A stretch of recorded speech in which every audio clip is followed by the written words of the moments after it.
Hey, it's NPR's Book of the Day. I'm Andrew Limbong. Rabih Alameddine's mom is 82 years old. Physically, she's doing great for her age, but her memory is going. It's something a lot of people with aging parents can relate to, I figure. And so he wrote a novel about a high school teacher who has to care for his elderly mother. It's titled The True Story of Raja the Gullible and His Mother. And yes, Alameddine's own experiences with his mom influenced the book, but he tells NPR's Scott Simon that as a novelist, every experience he has, from the big emotional ones to the more mundane everyday activities, make it into his work in some form or another. That's ahead. Support for this podcast and the following message come from W.W. Norton & Company, publishers of Dark Renaissance, the new book from Stephen Greenblatt, Pulitzer Prize-winning author of The Swerve. Dark Renaissance tells the story of Christopher Marlowe, the playwright whose transgressive genius brought about a spectacular explosion of English literature, language, and culture in Elizabethan England. Dark Renaissance is available now wherever books are sold. This message comes from DSW. Where'd you get those shoes? Easy, they're from DSW. Because DSW has the exact right shoes for whatever you're into right now. You know, like the sneakers that make office hours feel like happy hour, the boots that turn grocery aisles into runways, and all the styles that show off the many sides of you. From daydreamer to multitasker and everything in between, because you do it all in really great shoes. Find a shoe for every you at your DSW store or dsw.com.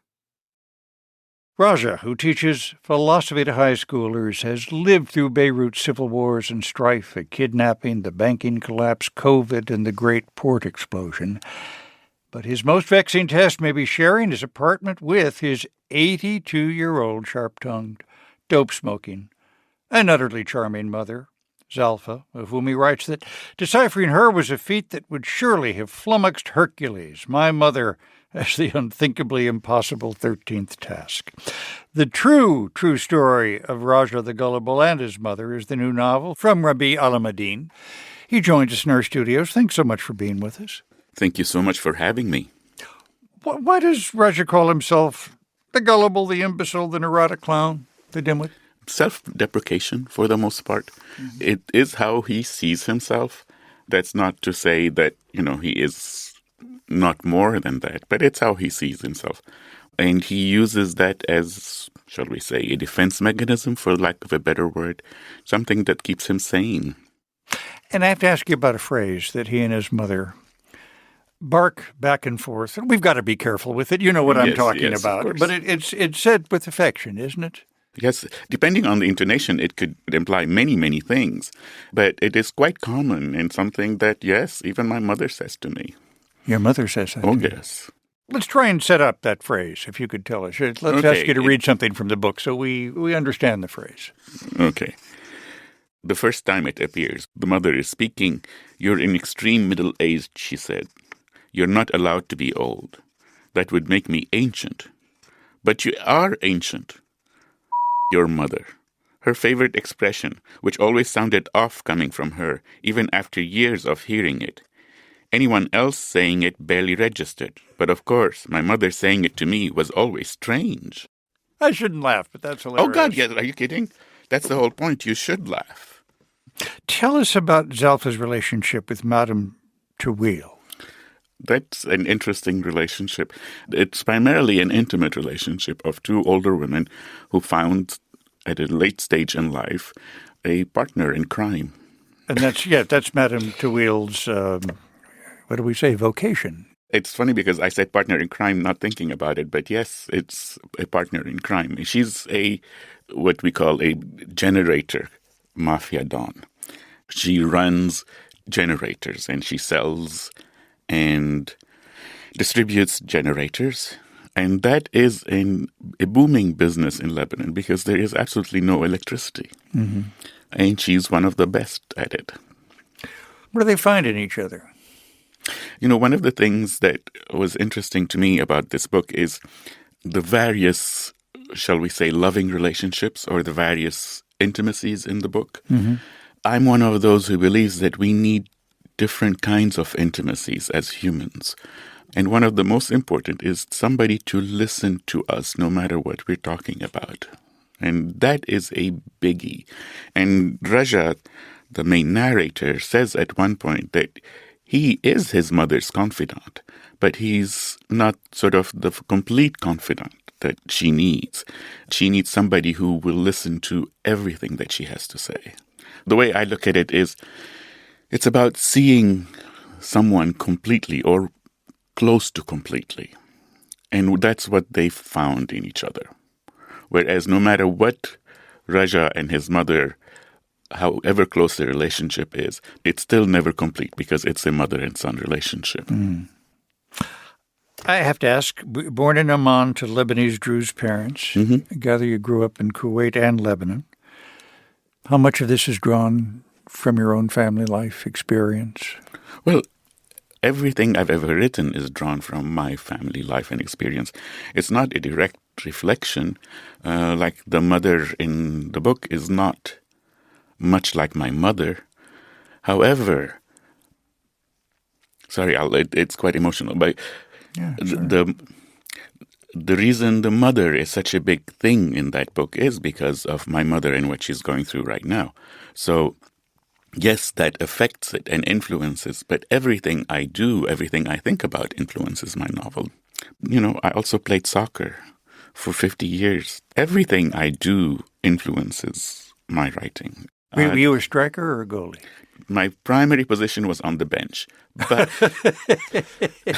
I played midfield for the longest time, yes. Yeah. The beauty of being a novelist is that everything that comes across this insane brain of mine just goes into the novel. So yes, of course it influences, but I've never written directly about me.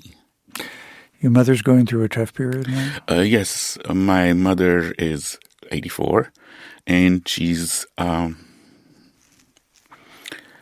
her health is wonderful. She's just losing her memory, and it's difficult. The chronology in the story you tell here goes back and forth over decades. Mm-hmm. You write at one point, a tale has many tails and many heads, particularly if it's true like life. It is a river with many branches, rivulets, and creeks. How hard is it to tell a story that way? How do you keep track of it? It is hard, but in my mind, this is how we tell stories. A lot of people, a lot of wonderful writers, they separate writing from storytelling in some ways. The way that they would tell a story would be different than when you write it. I think it's very different, but at the same time, it has a lot in common. And the way that I tell stories is usually the way that I write. And I have never told a story going from, point A to point B. There's always many digressions going back and forth and up and down and sideways. So I usually say there are many kinds of writing, but we can divide them into, some writing is like building a house one brick at a time. You put this here, you put that here, and then you build this whole house. And a lot of say, 19th century novels are that way, and a lot of great novels are that way. I prefer, for me, novels that are more like threads going this way and that. Mm-hmm. And what you end up with is not a house, but a carpet, a nice Persian carpet. All these threads going in different ways, and you can follow this thread to go this. But in the end, it all comes together. I'm going to be quoting that. Please do. So much of the back and forth between mother and son and crime boss and her friend, the mother, and so much more in this novel makes us laugh. Yes. That's okay? Absolutely.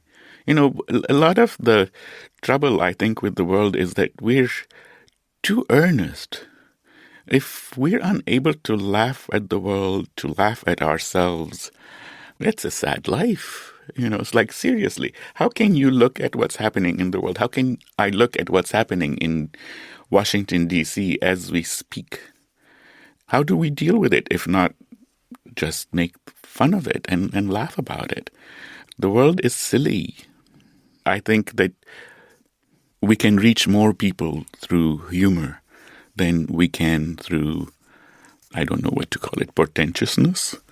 That's a good one. Yeah. It's like, oh my God, this is going to happen. It's like, it'll happen. That doesn't mean that, obviously it doesn't mean that it's not serious. Obviously it doesn't mean that we shouldn't be resisting or fighting or whatever you want to call it. But if you're not having a good time as you're doing it, it's a problem. Who was it that said, if the revolution has no dance, something to the effect of, if the revolution doesn't have dancing in it, I want out. The true story of Raja the Gullible and his mother is the new novel from Rabih Alameddine. Thank you so much for being with us. Thank you so much for having me.